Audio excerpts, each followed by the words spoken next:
Hey, beautifuls. Come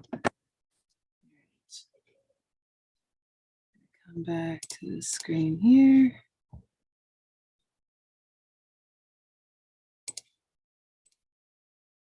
All right, so what I want to do today is talk just a little bit, very briefly. This is an introductory stage on the language of relating. So language of relating has been my system that I have tried to break down into understandable pieces and layers. So this is layers and lenses, layers being individual lenses that we look through, right? So we're going to look through an individual lens. We're going to look through what it's like for an individual to be receptive to things around it. Then we're going to look at a lens or a layer that is the relationship between two people. So that's basically three lenses that we're essentially looking through, right? And so this is this is to break it down for the emotions, empath, and empathy course, for the language of relating course, for the InnerCartography, human design, and gene keys courses that help us to see more of the mechanical and spectral layers of our nature so we can better communicate with the world around us. Okay, that's kind of a brief overall summary, and I'm going to go ahead and share my screen here for a moment. And we're going to talk a little bit about the first layer, or this first lens, okay? Inside of this first lens is your sphere of influence. I'm going to pull up my drawing tool here so we can draw while we're talking about this process. And I'll pick a contrasting color. Okay. So within each being, I want you to imagine that each being, each person, each individual has three components to them right from the get-go. So we're breaking away from that singleton perspective into the multiplistic. So every being has a body, every being has a personality, every being has their own spirit or their own energy. When we can understand that the personality is who we think we are, who we imagine ourselves to be, what we perceive in the world, and that oftentimes the personality tends to trump everything else in our being. When we realize that that's one layer, that's why that's on that outside ring, is that's how we mostly experience our reality. The next layer in that's more unconscious is the body, this skin suit, this meat sack, this temple that our personality lives inside of, has its own relationship with the world around us. Have you ever, for those who have ever been pregnant, who have had cravings for food that they're like, I would never normally like that. That's the body craving something that it needs, even though the personality might say that's not something that I ever like, right? That's why we can sometimes be attracted to things, humans, experiences, that our personality would be like, I don't like that, right? So it speaks to the dichotomy that we often find ourselves in, right? So that's that body sphere that's inside here. So I want you to pay attention to the fact that there's three spheres inside of one sphere, because later when we talk about the next layer, this layer is going to be a part of the next layer. All right. And then spirit is the essence that travels through our being. It tends to have a subconsciousness to it until we become more aware of it and more awake to it. And we also come into union with others, and then something else happens. And then there's this consciousness. And we're not getting into that right now. Right now, we're talking about this human experience, right? So there's no coming to consciousness. Well, I can't say that. That's an absolutism. Oftentimes in coming to consciousness, we need to become aware of our unconscious. Oftentimes that's one of the only routes by which we can do that. So this is the first sphere, and this is your first realm of control. It's your first realm of responsibility as well, right? So we have a responsibility to being mindful of our personality, to being mindful of our mind and our mental stories and how it is that we think life should go. When we don't pay attention to those pieces, we often think that life should be giving us a different deal, and we become humanly dissatisfied as opposed to divinely dissatisfied with our life and the world around us. Divine dissatisfaction has a like, yeah, I know this can be so much better. I know that we can keep going with this. Human satisfaction says, I don't like this. This isn't what I want. This is, and it's got all of the involved in that aspect, that, gnarly in the face and angry in the mind and restless in the heart and in the body. And so when we can come back into an awareness of all of those pieces, right, where the mind can be observing the body, the mind doesn't want to be making decisions in this process. And that's oftentimes where we get most stuck, is that we think we need to make decisions from our mind. And that is a large predominant of most of the world, most of the time. All right, so let's go ahead and move into the next lens. Use that. Oh, we're going to move this. We're going to scroll down to the second layer. We're going to pull out our draw tool again. I'm going to grab a color that's not in play. There we go. Okay. So this is a fun one. This little image that you see has a multitude of mouths and ears, right? This is a tool to help in your mind organize when you're trying to have conversations with yourself and the world around you, right? So that first sphere that we talked about, let's call that the first layer. In that first layer, we weren't really talking about the environmental impacts. We weren't talking about other people's perceptions of us and how that influences us or their impacts on us. We were talking purely about ourselves. And those who worked with the human design process or the gene keys, and there's a mechanical aspect that you can learn there, you can understand more deeply what flavor of impact you might be inclined to experience. So when we come to this one, okay, each one of these spheres, the A, B, and the AB one, each one of those represents what the above represented, right? So imagine there's 3 spheres inside of each of those spheres that are part of and have responsibilities also towards how they hear things and how they speak things. So one of the things I'm going to do here is scroll down to a simplified version of this for a moment, right here. So let's just take a look at one being's responsibility, okay, before we even talk about how we get to be in relationship, right? So this blue sphere here, this circle that I'm drawing, this is relating to how you listen to yourself. There's a little ear underneath of that A, that letter A. That letter A is you. And that ear is how you listen to your body, how you listen to your mind, and how you listen to your spirit before there's any impact from others. Now there's another layer, and that layer is what you listen to that comes from others, right? And there's a third layer here, and that's how you speak to others. So you're going to see here that there's 2 descriptions. There's an other, which means any other. This could be an animal that you spend time with. This could be a person that you relate with, your partner. This could be your community, a tribe, a clan, your students, your mentors or your mentees, how you speak to others, how things land for others, right? Has a really big impact. The egregore represents a combined energy when you bring multiple energies together. So back when we were looking at the picture before, and we were talking about the A and then the B, and then what happens when we talk about the AB is a representation of relationship. When we talk about the word egregore, egregore has a long history to it. Here we're using it in an application way of being able to say that how we speak about relationships impacts those relationships. How we are influenced by that relationship also has a deep influence. How we are perceiving another person also has a deep influence, right? So there's a lot of layers of responsibility and influence. So responsibility and influence are kind of like 2 sides of the same coin, right? We think, ooh, I can do this. I have this level of ability to influence things. Wherever we have influence, we also have responsibility. When we can take responsibility, and what responsibility is, if we break down the word etymologically speaking, is being able to respond.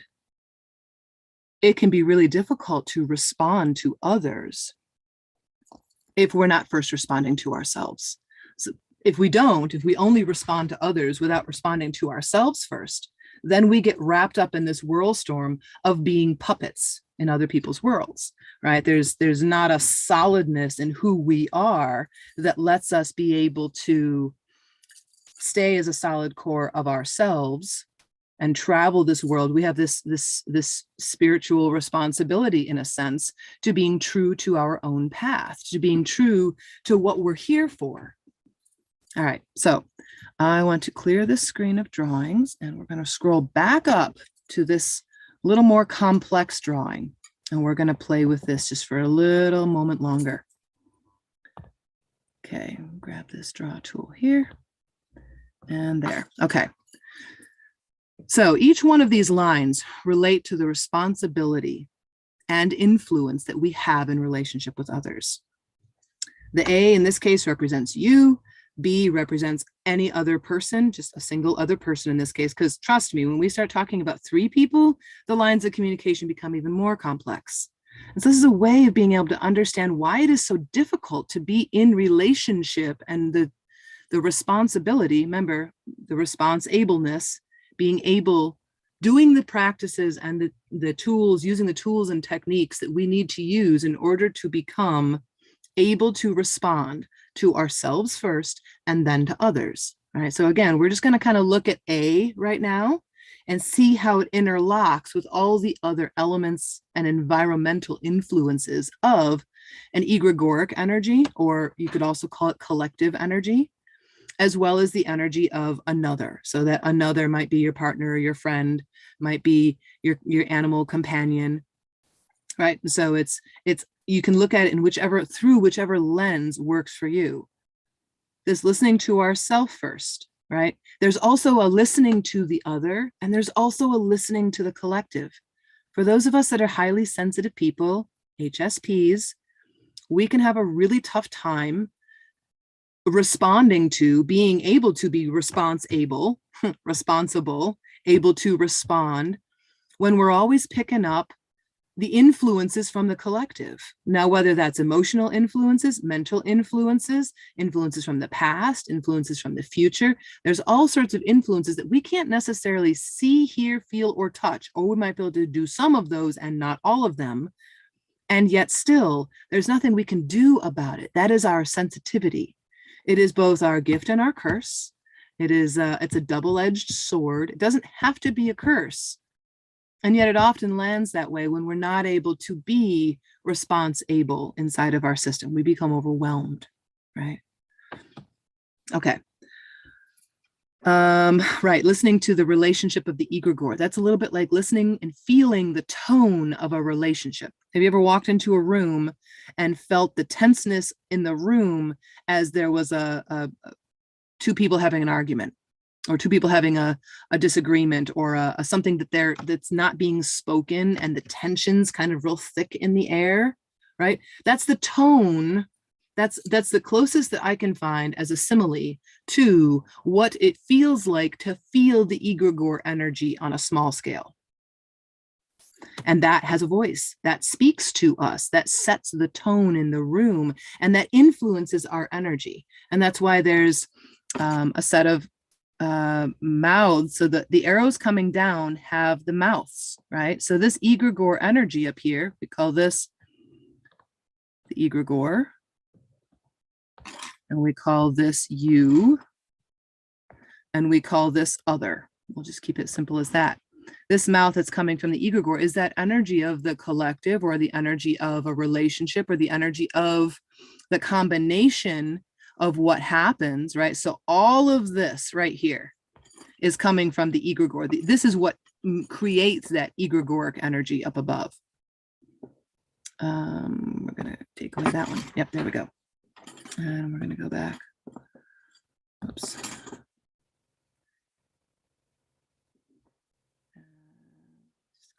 There we go. Okay.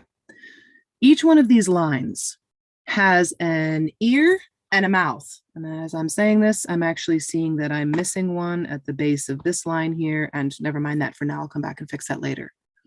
Each line of energy that is coming out of or towards has a mouth and an ear, right? And that's because how we speak and how we listen are two different ways of responsibility.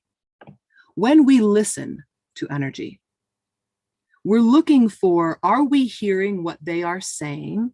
And is what they're meaning landing for us so we can hear them before we put interpretations or stories or assumptions to what it is that they might mean, right? So this is a process known as clarify and verify. Clarification and verification is another way of saying it. Clarification is, did I hear you correctly? Verifying is, did I interpret you correctly? Hearing someone might be, so remember, you're listening to another person who also has their own responsibilities in their own world. That be has its own sphere of influence in and of itself. So sometimes when we're listening to someone else speak, we're listening to them from their non-response ableness, right? And this is not to be critical or judgmental and say that nobody's responsible and this is a bunch of malarkey. It's not a judgmental place. It's let's break it down and look at and see so we can be more kind, so we can be more receptive, so we can help support each other in this process, right? At no point in time am I saying, stay in this process and use this to the detriment of your own well-being. No, I am saying that with this tool of mapping and this way of understanding, we can hear from someone else, oh, what I'm hearing is where they're at, not necessarily where I'm interpreting them from. And it's a really important piece to be able to understand. The speaking piece, the responsibleness with our lips, with our mouth and our voice, is to the considerations. And it starts sort of in the mind and the heart simultaneously of, am I considering the feelings of this person, where they're coming from, what's their cultural impacts? Are we able to have this dialogue back and forth? And you're doing all of that consideration about the other from your personal sphere of influence. Remember back, the first layer. Right, so we're each doing that. And if we can understand that we're all each speaking from our own lens, then when we get together, we can kind of take a deep breath and have those moments of being able to pause and hear what the other person is saying. Right, there's a relationship that happens, like you can see the relationships right here. This is the speaking and the hearing relationships, and there actually should be another ear right here. And right here is the 3. I only put one ear up there with the AB relationship side of things because it's only one being, right? And it's listening to 2 different stories. I didn't have room to put 2 ears in there. And so at each point in that process, when we're talking about the other or we're talking about the relationship, right? Like I can sit and be talking with a friend, and let's say that my friend is person B and I'm person A, and we're talking about our collective community. The tone in which we talk about our community, the tone in which the emotions, the mind processing, the words, and the purpose for why we are doing that has an influence on that relationship. And so when we can become mindful of our words in all of those places, as well as being mindful with our ears, being responsible, we have to become aware before we can become responsible. We have to become aware of something before we can be able to respond to it, right? As little children, we grow up and we don't know that the stove is hot. We're not able to be responsible for our own safety until we either burn ourselves and learn sensorial speaking, or we learn from someone who cares about us enough to say, hey, that's hot, hot, hot, right? And they have to show us, and we still may not get it. There's nothing like personal experience for learning. All right, let's see. There's anything else. So in relationship, this would be the best way that I'll run through one example before I cut this short, because I want this to be a nice short video for folks to get an overviewic understanding. Let's say you're in a conversation and you feel like you're hearing something that this person's saying, and you're like, I don't know about that. You use your mouth, right? This mouth and this ear is part of this A category, you ask, I feel like I heard you say, blah, blah, blah. Is that what you said? Then you go, to me, that could mean, or that reflects to me, and you share that reflection back and ask them if that reflection is true. Sometimes just that simple questioning may make that other person go, I don't know if that's quite how I meant that. And that's because when we speak and we're speaking from our truth, sometimes we don't know what our truth sounds like until it comes out of our mouths and we hear it in our ears. And sometimes it goes a step further. Sometimes we don't know the meaning or the interpretation of what we just said until someone says it back to us in words that aren't exactly our own words, and we can hear it from another perspective. And so just being able to play with that piece of things, right, for yourself, the next stage in it, I'm going to change the colors here, would be to listen to what they're speaking about and observe them listening to you. And so in that process, we can kind of have a sense of what is it that's happening in this process. In this example, all I've been doing is working with this lower lens here. I haven't even been looking at the relationship energy impacts of what it means to bring two energies together and how that changes the energy, which then also influences the individuals. Is this making sense? I'd love for you guys to drop a comment down below. Tell me how this made sense to you. Ask questions if you feel a little confused.